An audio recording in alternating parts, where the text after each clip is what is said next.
Hello, my name is Eusheka Bartley, and I'm the Executive Director at the Smyrna Clayton Boys and Girls Club.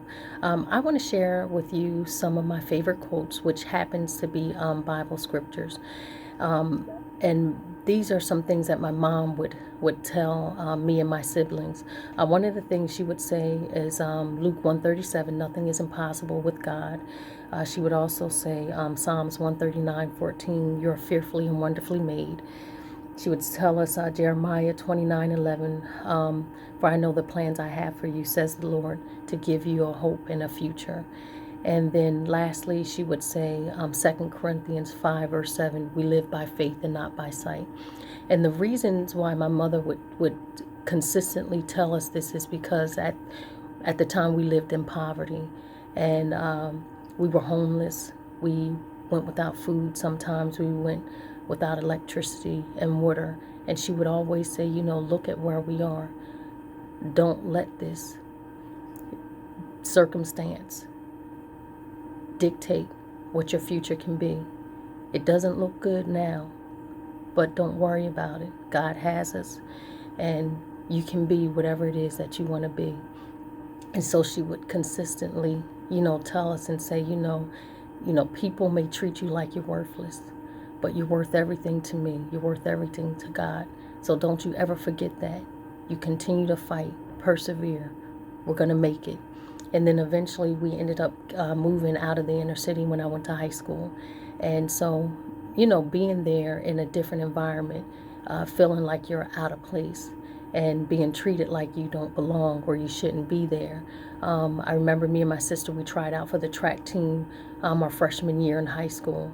And the comments that the teachers made and the students made, we didn't even try out. We were there, but we didn't even go and try out because it was just to the point where, it made me cry. And I went and told my mom, and my mom was like, don't worry about it. And she signed us, me and my sister, up for track and field for summer. And so suffice it to say, me and my sister, we ended up being in the top 3 in the country by the time our senior year came. And despite what the teachers said, like we shouldn't be allowed to go to college or we're going to flunk out.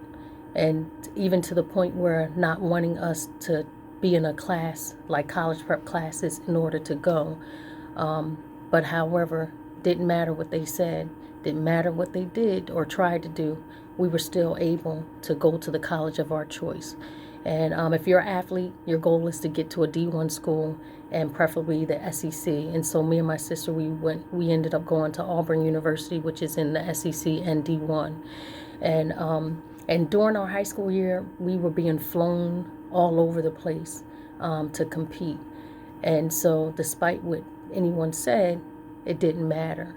And so I say this because I know everybody has a story, and you need to take and understand that whatever is going on in your life, that does not determine or dictate who you can be or who you can become.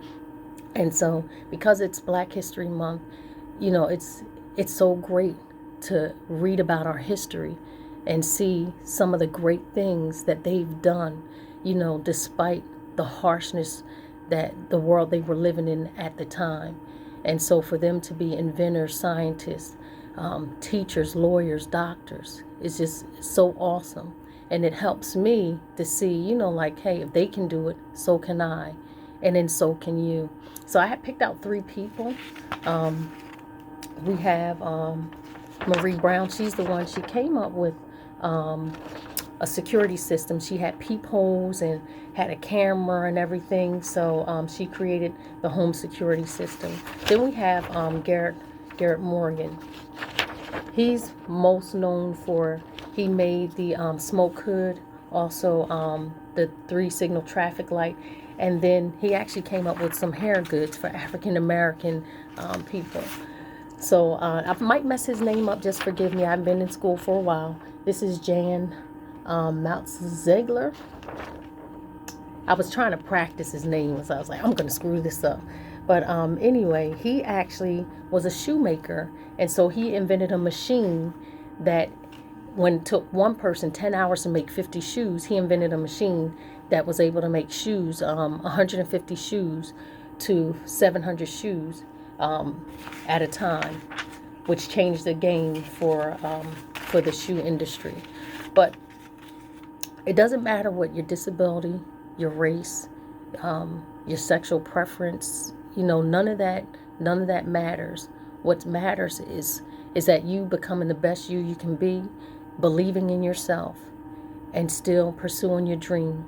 Now, I tried out for the Olympics twice. I didn't make it, but however, I'm running still, and I'm going to make the Masters World national team. So you never give up on your dreams. You never give up on yourself. You can't be concerned about what people say about you, or if they don't like you because of this or because of that. You just be the best you can be, and believe in yourself, and just fight to the, I don't mean physically fight. I'm just saying, like, just pursue your dream and do what you can to be the best you can possibly be.